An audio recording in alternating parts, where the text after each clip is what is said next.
Shalom, hari ini juga kita akan renungkan tentang teks Injil Yohanes.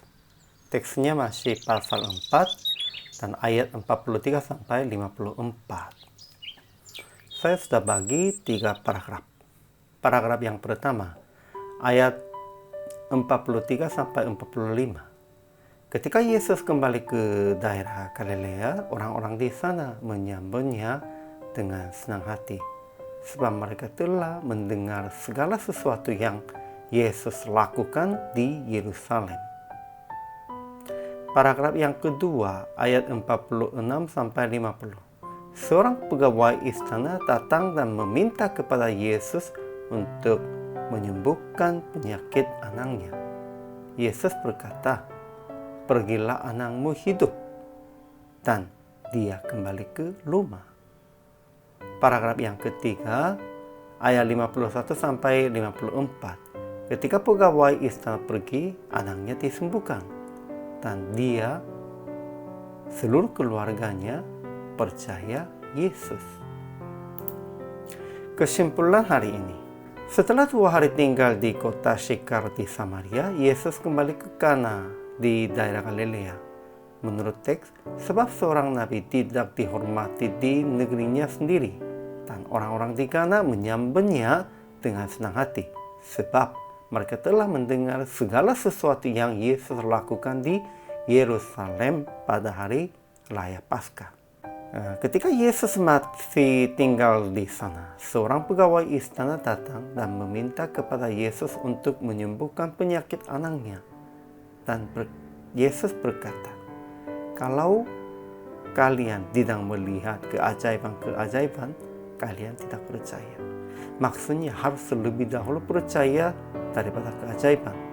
Dan pegawai istana memohon lagi kepada Yesus untuk datang memenuhi anaknya.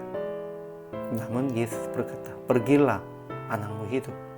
Dan ketika pegawai istana pergi dengan percaya, dan anaknya disembuhkan, dia hidup. Ajaran tentang Allah.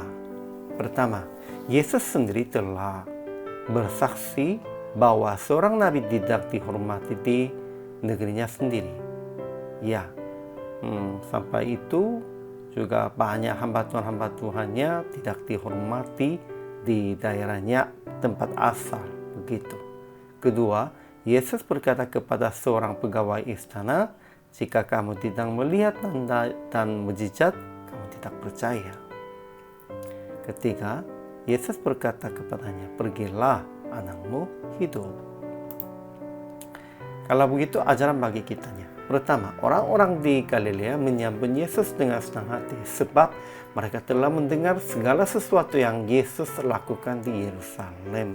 Betul, itu bukan orang percaya. Orang-orang biasanya pada waktu mendengar tentang berita keajaiban, merekanya jadi senang.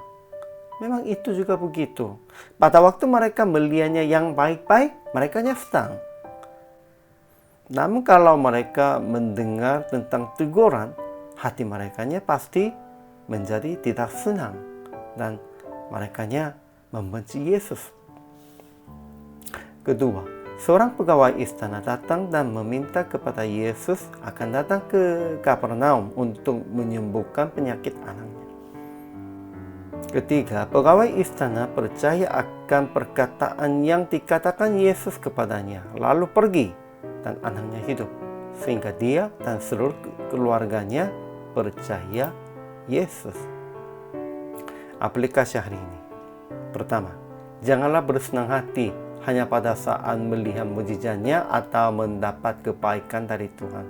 Ya, mujizatnya juga baik, kebaikan dari Tuhannya juga baik, dan kita harus bersenang hati terus, sekalipun dalam kesulitan, sekalipun dapat penderitaan, kita juga harus bersenang. Kedua, langsung melakukan dan berjalan dengan percaya bahwa hal yang Tuhan telah janji akan dilaksanakan sekalipun belum terjadi.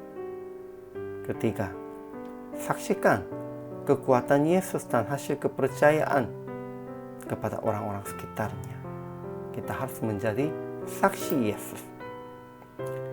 Jadi PR praktiknya, percayalah janji Tuhan yang akan menolong Anda dan langsung melakukan semua tugas Anda di dalam hari ini. Sekalipun masih tidak jelas hasil yang Tuhan telah janjikan. Kalau kita berjalan dahulu, Tuhan pasti akan memberikan hasil yang sudah janjikan kepada kita.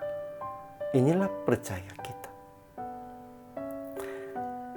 Hari ini juga Tuhan Yesus memberkati. Saudara-saudara semua, selamat melayani.